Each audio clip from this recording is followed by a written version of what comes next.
Yo mga idol, kumusta? Mandrik mga sports TV nga pala. Ating pag-usapan ni Barangay Nibra, Greek Slaughter. Mapupunta na nga ba sa upunan ng Barangay Nibra at Maverick Amisi?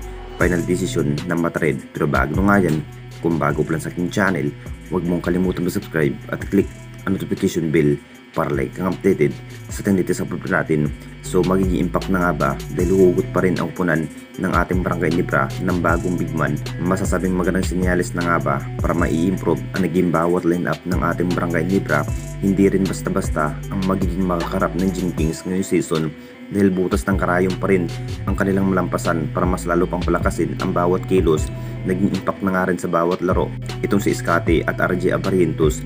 Mas kulang na kulang pa rin ang magiging bawat player tulad ni Japet Aguilar. Masasabing kailangan na nga ba ng ating Barangay Nibra ng bagong big man.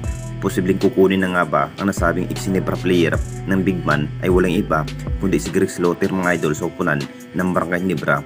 Alam na natin lahat sa naging bawat laro sa nasabing big man, siya na rin ang dahilan kung bakit napaplakas nga ang naging bawat laro ng ating Barangay Nibra na sa nasabing player na si Greek Slaughter noong nagdaang mga season mga idol na parang nanghihinayang pa rin ang Jing Kings dito mga idol. Nakita naman nating lahat kung ano ang kakayanan sa nasabing big man na si Greek Slaughter. Lakas pa rin sa ilalim ang nasabing player mga idol kung saan bigayan pa rin ang kanyang bawat kilos. Mabibigyan na nga ba ang kupunan ng Barangay Nibra ng marang history kapag mapupunta ang nasabing big man na si Greek Slaughter? Si Greek Slaughter na nga ba ang pag-asa sa poder ng Barangay Nibra kung makapagdesisyon na ang Nibra management dito mga idol na makuha muli ang nasabing big man? Hindi na rin magdadalawang isip na maharbat itong si Greek Slaughter na makuha ng Barangay Nibra. Masasabing jackpot pa rin ang upunan ng Barangay Nibra kapag mapupunta ang nasabing big man. Nanumbalik na nga ba ang magiging lineup at bawat estilo kapag mapupunta muli ang dating ex-Nibra player? At dito na naman tayo sa isa pa nating balita.